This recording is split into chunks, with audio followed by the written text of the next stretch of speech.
Taste the Daily. Cuddalore மாவட்டம் புவனகிரி அருகே 33 லட்சம் ரூபாய் மதிப்பில் கட்டப்பட்டுள்ள நெல் சேமிப்பு கிடங்கு திறப்பு விழாவுக்கு முன்பே சேதமடைந்த அவலம் அரங்கேறியுள்ளது.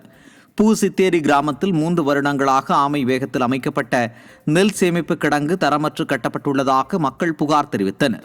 இதன் காரணமாக கட்டடம் ஆங்காங்கே சேதமடைந்துள்ளதால் கமிஷனில் குறியாக இருந்த ஒப்பந்ததாரர் மீது விரைந்து நடவடிக்கை எடுக்க வேண்டும் என விவசாயிகள் வலியுறுத்தினர். கடலூர் மாவட்டம் விருத்தாச்சலத்தில் ஸ்டாலின் அரசின் பழுதுடைந்த அரசு பேருந்து நந்தீஸ்வரமங்கலம் செல்லும் வழியில் சித்தலூர் பகுதியில் இயந்திர கோளாறு காரணமாக நடுவழியில் நின்றது. இதனால் பயணிகள் மற்றும் மாணவர்கள் இறக்கிவிடப்பட்டனர். பராமரிப்பின்றி இயக்கப்படும் அரசு பேருந்துகளால் தினமும் இன்னலுக்கு ஆளாவதாக வேதனை தெரிவித்த பயணிகள் அரசு பேருந்துகளை முறையாக பராமரிக்க வேண்டும் என கோரிக்கை விடுத்தனர்.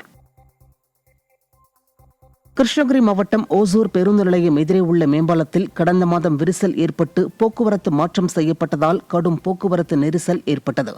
ஓசூர் சீதாராம் நகர் பகுதியிலிருந்து இஎஸ்ஐ மருத்துவமனை வரை செல்லும் ரிங் ரோட்டில் கடும் போக்குவரத்து நெரிசல் ஏற்பட்டது. இதனால் வாகனங்கள் நீண்ட நேரம் காத்திருந்து ஊர்ந்து செல்லும் நிலைக்கு தள்ளப்பட்டன. தருமபுரி மாவட்டம் மூக்கனூரில் ரயில் நிலையம் அமைவதற்கு எதிர்ப்பு தெரிவித்து கிராம மக்கள் ஆட்சியரிடம் மனு அளித்தனர். 70 ஆண்டுகளாக ரயில் நிலையம் அமையாமல் இருந்த மூக்கனூரில் பொதுமக்களின் கோரிக்கையை ஏற்று ரயில் நிலையம் அமைக்கும் பணிகள் துவங்கப்பட்டது. இந்த நிலையில் பழைய இடத்தில் ரயில் நிலையம் அமைவதால் தங்களின் வாழ்வாதாரம் பாதிக்கும் என்பதால் புதிய இடத்தில் ரயில் நிலையம் அமைக்க கோரி ஆட்சியரிடம் கிராம மக்கள் மனு அளித்தனர். என்னுடைய நிலங்கள் எடுத்தாலேயோ வீடுகள் எடுத்தாலேயோ நான் கொடுக்க தயார். ஆனால் வீடுன்றது எங்களுடைய வாழ்வாதாரம், அத்தியாவசியம். வீடு கொடுக்கறதுக்கு எங்களால முடியாது. நிலங்கள் நாங்கள் கொடுக்குறோம். அது மாதிரி கொடுத்தா கவர்மெண்ட்டுக்கு எந்த பிரச்சனை கிடையாது. திருவள்ளூர் மாவட்டம் பட்டறை பெரும்புதூரில் இடவசதியின்றி உங்களுடன் முதல்வர் முகாம் நடத்தப்பட்டதால் பொதுமக்கள் கடும் அதிருப்திக்குள்ளாகினர். எந்த துறை சம்பந்தமாக மனுக்கள் பெறுவது என்ற அறிவிப்பு பலகையின்றி பொதுமக்கள் முண்டியடித்து நிற்கும் நிலை ஏற்பட்டது. அத்துடன் ஊழியர்கள் செல்போனில் பேசியபடி அரட்டை அடித்துக் கொண்டு அலட்சியமாக வேலை செய்ததும் மக்களை கடும் சிரமத்திற்கு ஆளாக்கியது. ஸ்டாலின் மாடல் அரசு கண்துடைப்பு நாடகமாக இதுபோன்ற முகாம்களை நடத்துவதாக பலரும் குற்றம் சாட்டுகின்றனர்.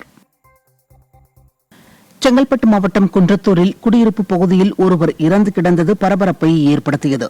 பொன்னியம்மன் கோவில் 2வது தெரு குடியிருப்பு பகுதியில் 40 வயது மதிக்கத்தக்க ஆண் ஒருவர் தலையில் அடிபட்டு இரத்த காயங்களுடன் இறந்து கிடந்தது கண்டு பொதுமக்கள் அதிர்ச்சியடைந்தனர். இறந்த நபர் கொலை செய்யப்பட்டாரா, விபத்தில் அடிபட்டு இறந்தாரா என்பது விசாரிக்கப்பட்டு வரும் நிலையில் ஸ்டாலின் மாடல் ஆட்சியில் மர்ம உயிரிழப்புகள் அதிகரித்துள்ளதாக குற்றம் சாட்டப்படுகிறது.